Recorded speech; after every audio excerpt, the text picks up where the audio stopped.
Hello everyone, welcome to this video on how to write and interpret nuclear equations in a decay series. Please take out your notebook so you can start taking notes. Here we have a table that summarizes the different particles that can be emitted from unstable nuclei.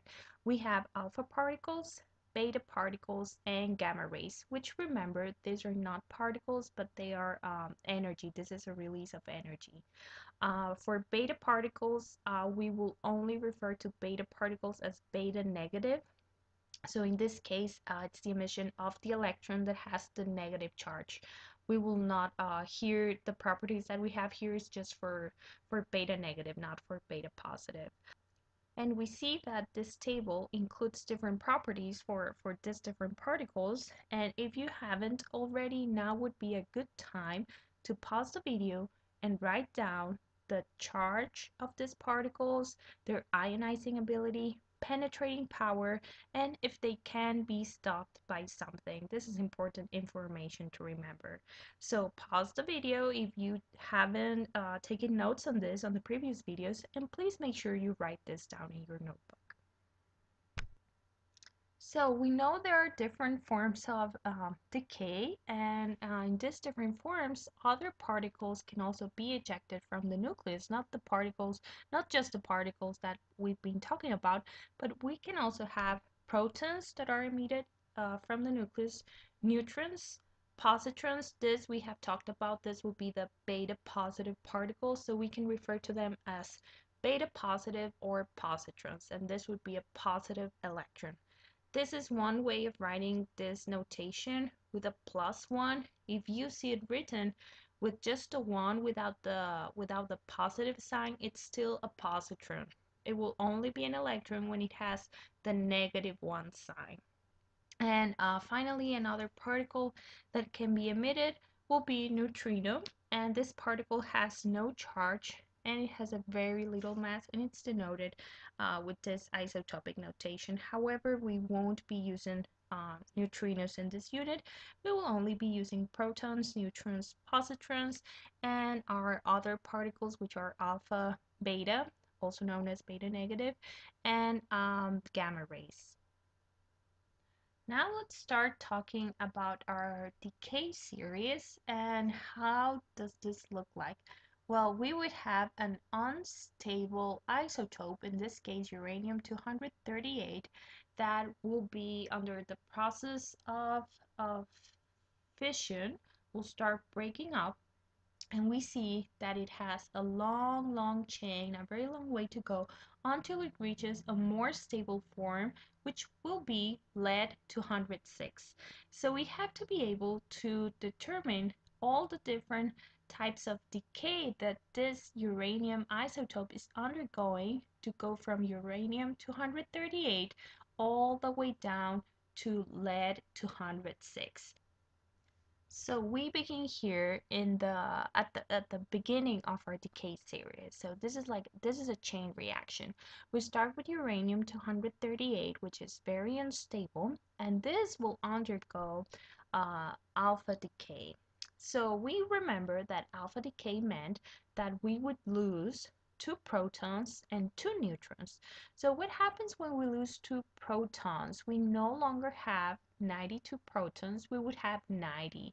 So our next element should have an atomic number of 90, and we write it here. Now we wouldn't know in this case, well, the chain reaction is solved for us here. However, we have to go back to the periodic table to see which element has the atomic number of 90. And here we have a close-up of this part of the periodic table, and we see that the element that has the atomic number of 90 will be thorium, and the element symbol is Th.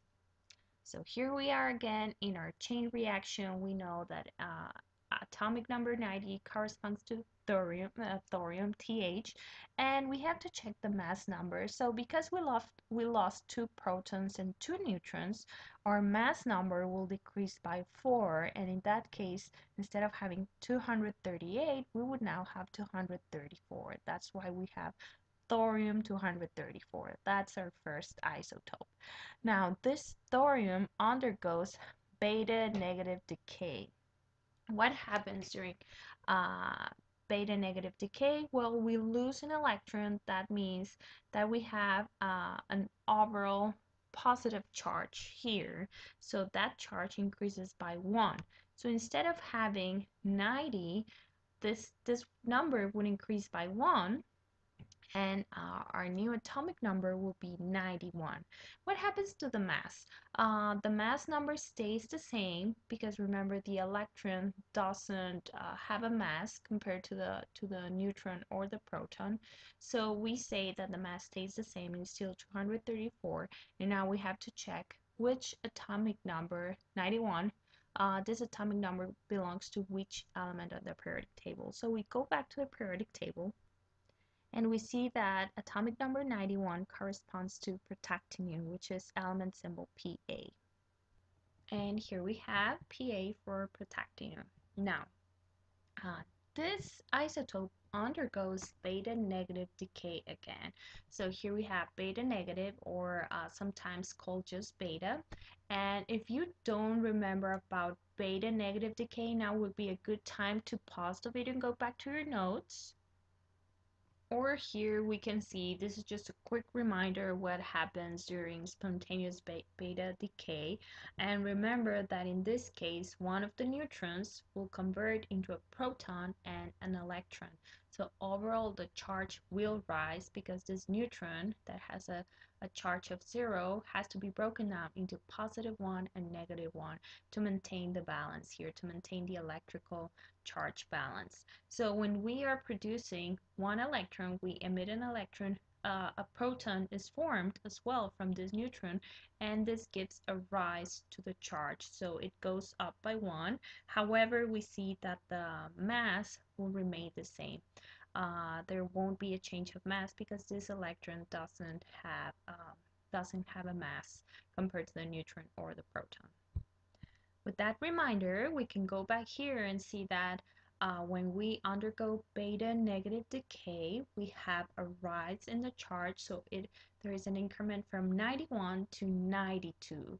Now, the atomic number 92 belongs to a specific element in the periodic table, and we're going to see in our periodic table to which element it belongs. We see that it belongs to uranium. So we went back to uranium, actually. We went back to what the element that we started with, but we see that this is a different isotope of uranium. We have 234 for our mass number, and we started with 238. So this is a different isotope of uranium, and now we have to continue our chain reaction and see what's the next step. Now, here in this example that I'm giving you, you know what type of decay it's undergoing, and you also know, you can see here which element is the next one.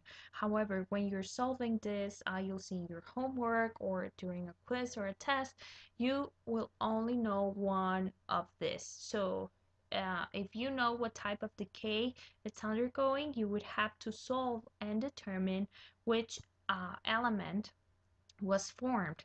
Or if you know the element or isotope, you would have to determine what type of decay it underwent. So here we have alpha decay, and that means that we have to lose 2 protons. So our charge will go from 92, and because we're losing 2, it goes from 92 to 90. So we have, we already used this element before. We know that 90 is thorium. If you don't remember that, you can always go back to the periodic table. And we also lost 2 neutrons. So 2 protons and 2 neutrons, that's a mass of 4. So from 234, the mass number goes down to 230. And this will be a different isotope of thorium. Now this undergoes alpha alpha decay. Let's suppose we don't know it undergoes alpha decay. Let's do it in a different way. So we check here our next element. We see it's radium with a mass of 88. And we have here thorium with a, sorry, not with mass, with an atomic number or charge of 88.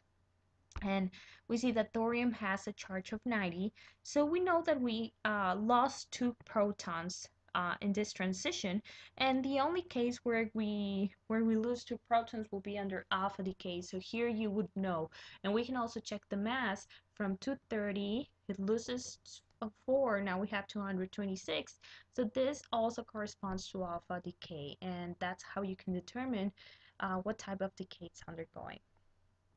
Now let's zoom out, and basically you see here that we were solving just the first part, the very first part of this chain reaction. We still have a long way to go. However, it's basically the same thing over and over again. Yes, this is a chain, so you would have to follow um, all this different steps to get your stable isotope, which will be lead 206.